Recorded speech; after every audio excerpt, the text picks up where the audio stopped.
नमस्कार, राष्ट्रीय हिंदी न्यूज में आपका स्वागत है और आपके साथ हूं मैं अंजना राठौर। नजर डालते हैं आज की कुछ खास खबरों पर।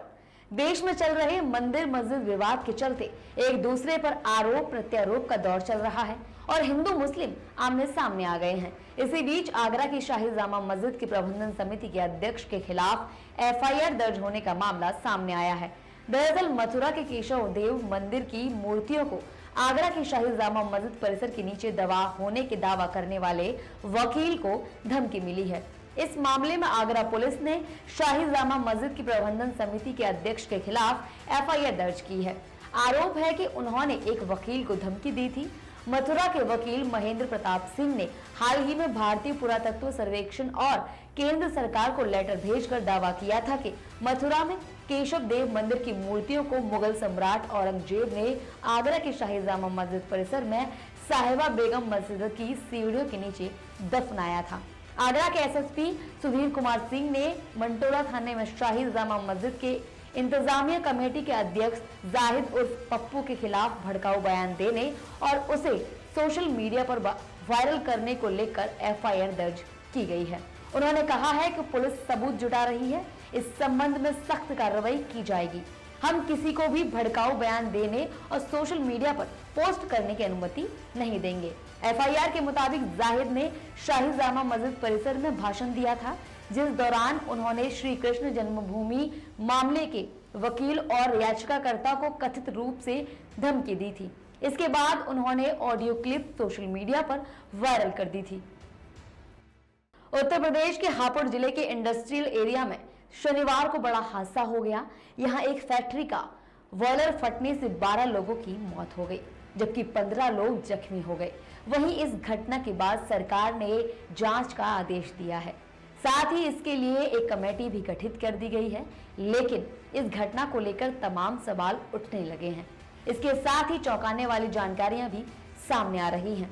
बताया जा रहा है कि इस फैक्ट्री का 1 साल पहले ही लाइसेंस लिया गया था, जिसके नाम लाइसेंस था उसने किसी दूसरे को चलाने के लिए दे दिया था। बताते चले कि हापुड़ के इंडस्ट्रियल एरिया को यूपीसीडा ने बसाया है और ये इलाका Uttar Pradesh state industrial authority के नाम से जाना जाता है। यहाँ पर सैकड़ों फैक्ट्रियां बनी हुई हैं। तमाम लोगों ने इंडस्ट्री लगाई है। यह वो इलाका है जहां पर प्लॉट नंबर F128 में रूही इंडस्ट्री नाम की फैक्ट्री चलाई जा रही थी। दोपहर 3 बजे थे, अचानक इस फैक्ट्री में जबरदस्त ब्लास्ट हो गया और आग लग गई।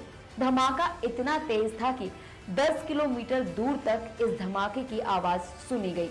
मौके पर पहुंचे फायर टेंडर ने किसी तरह आग पर काबू पाया और लोगों को निकाल ले जाने लगा तो पता चला कि लोगों के शत-विशत सब अंदर बरामद हुए।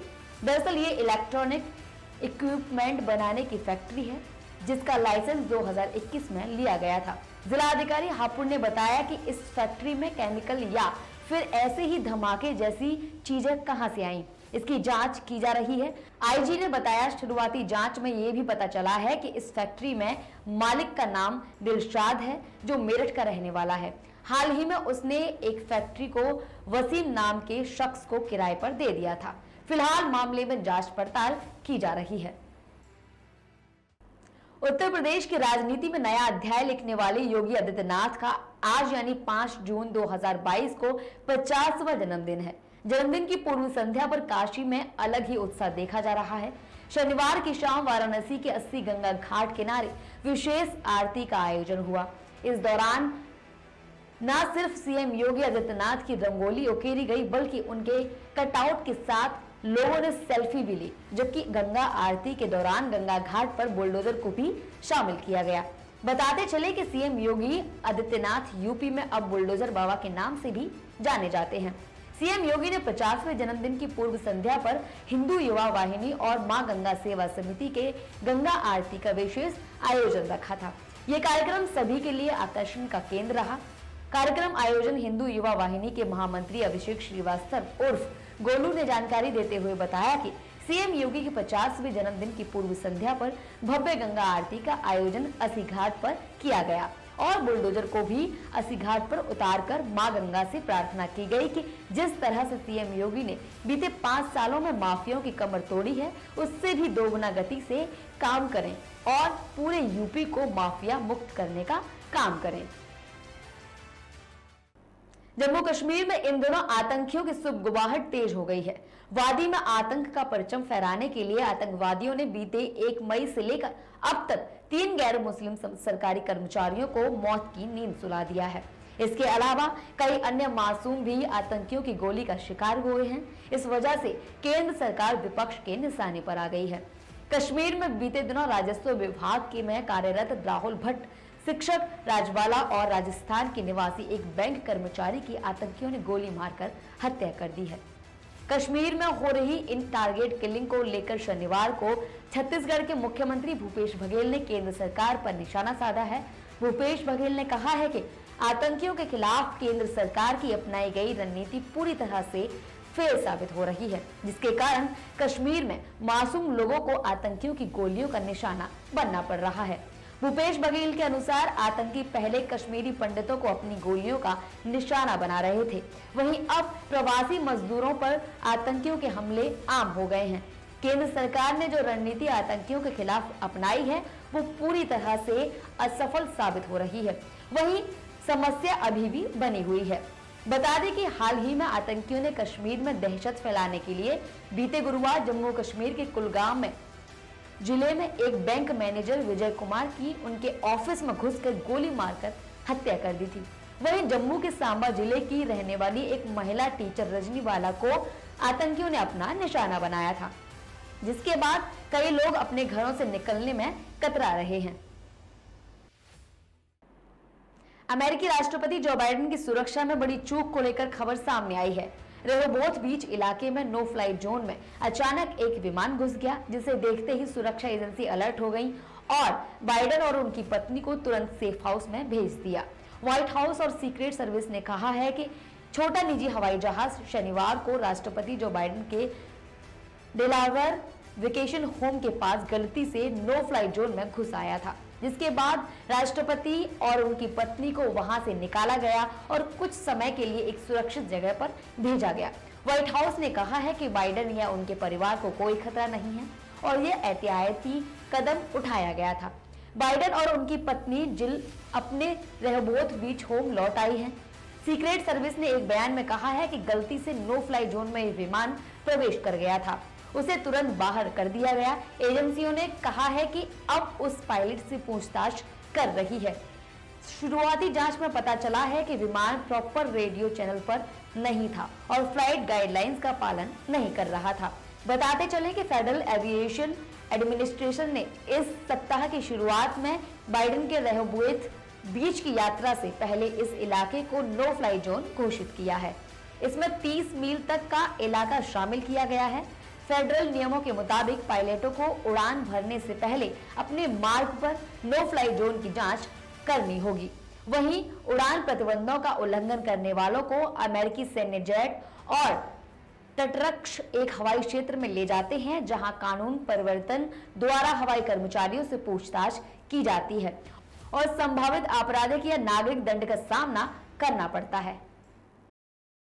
गरीब बच्चों को शिक्षा के प्रति जागरूक करने और स्कूलों में उनकी संख्या को बढ़ाने के उद्देश्य से केंद्र सरकार देश भर में मिड डे मील योजना का संचालन करती है। इसके तहत देश के प्रत्येक राज्य के सरकारी स्कूलों में छात्रों को स्वस्थ भोजन कराया जाता है। इसी बीच केरल से एक खबर मिल रही है कि शनिवार को एक प्राइमरी स्कूल में मिड डे मील का भोजन खाने से 8 छात्र संदिग्ध रूप से फूड पॉइजनिंग का शिकार हो गए हैं। केरल की स्वास्थ्य मंत्री बीना जॉर्ज ने प्राइमरी स्कूल में फूड पॉइजनिंग की खबर मिलने के बाद खाद्य सुरक्षा आयुक्त और महिला एवं बाल कल्याण विभाग के निर्देशक को जांच करने और मामले की रिपोर्ट जमा करने के निर्देश दिए हैं।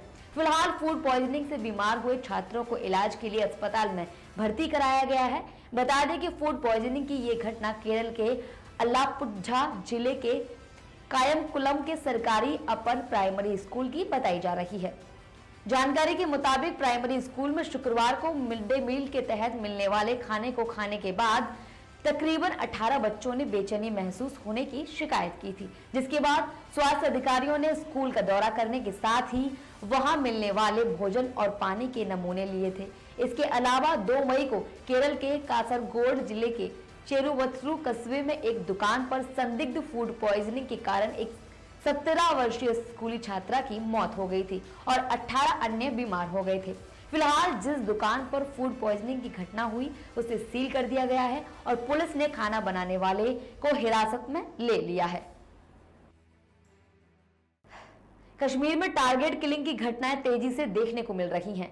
इन घटनाओं ने कश्मीरी पंडित, बाहरी निवासी और मजदूरों में खासा डर बिठा दिया है। इस तनावपूर्ण स्थिति के बीच कश्मीरी पंडित हर साल आयोजित होने वाले खीर भवानी मंदिर के मेले और दर्शन के लिए आज रवाना होंगे, तो वहीं कई संगठनों ने इसमें शामिल होने से मना कर दिया है। उनका कहना है कि हालात 1990 से ज्यादा बेहतर हो गए हैं। जम्मू में संभागीय आयुक्त राकेश कुमार ने तीर्थ यात्रा के सुगम आयोजन के लिए किए गए प्रबंधनों की शनिवार को समीक्षा की। गौरतलब है कि प्रसिद्ध रगन्या देवी मंदिर में आयोजित होने वाला वार्षिक खीर भवानी मेला विस्थापित समुदाय के सबसे बड़े धार्मिक कार्यक्रमों में से एक माना जाता है। इसका आयोजन 7 जून को किया जाएगा।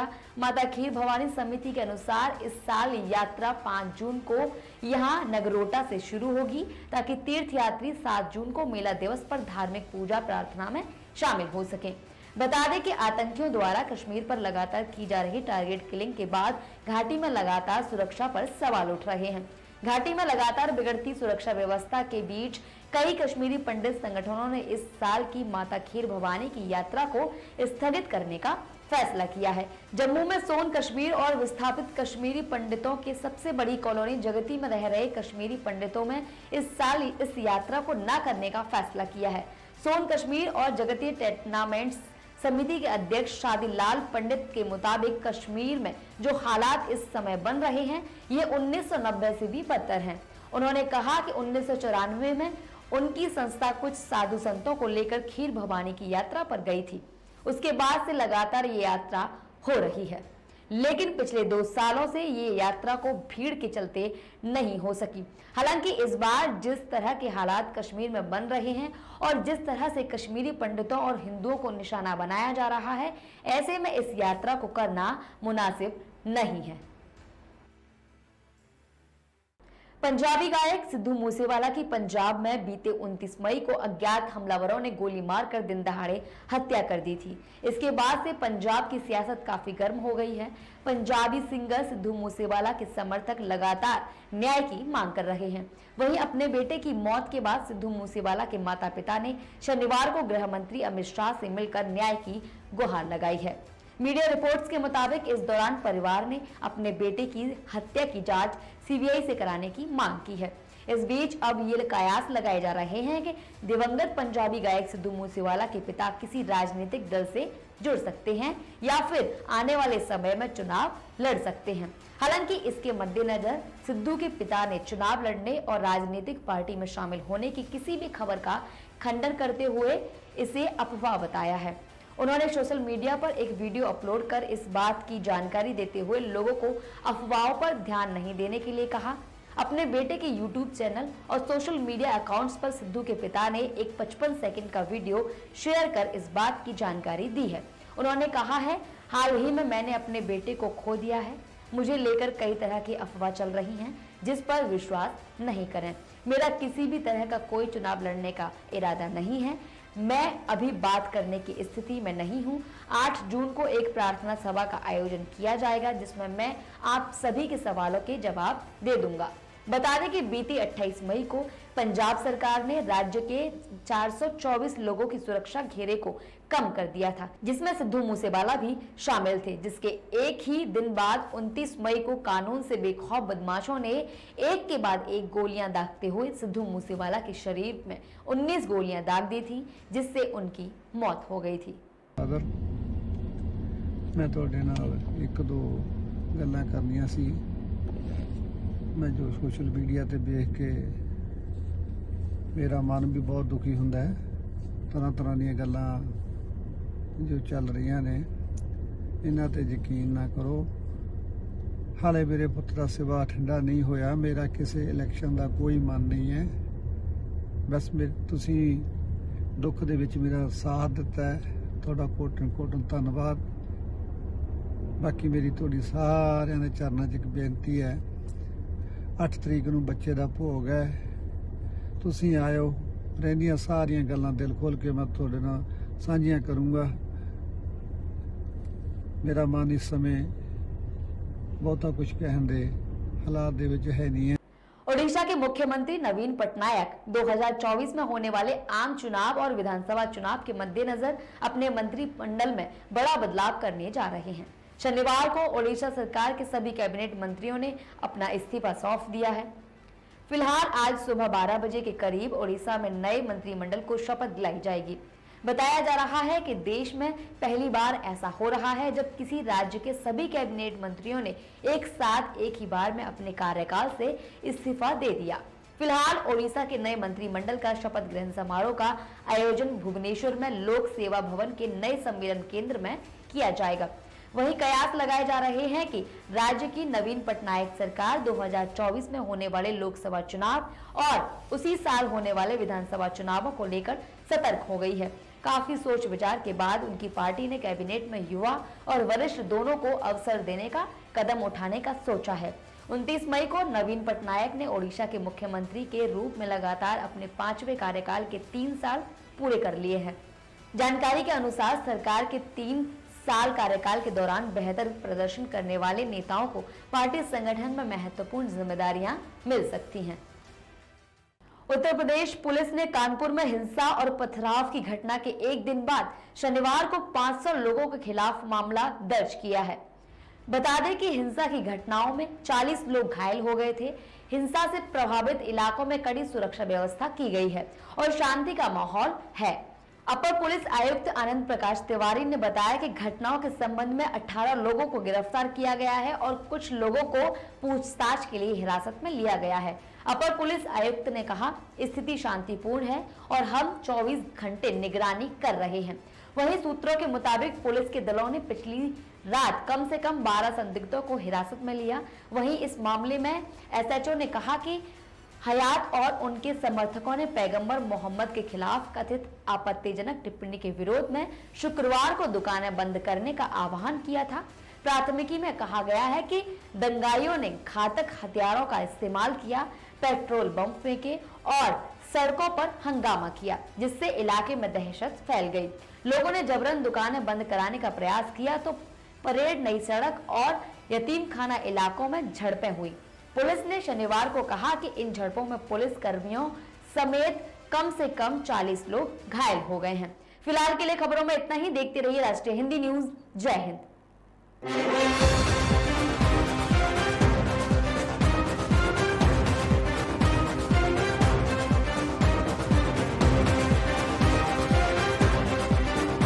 आप देख रहे हैं राष्ट्रीय हिंदी न्यूज।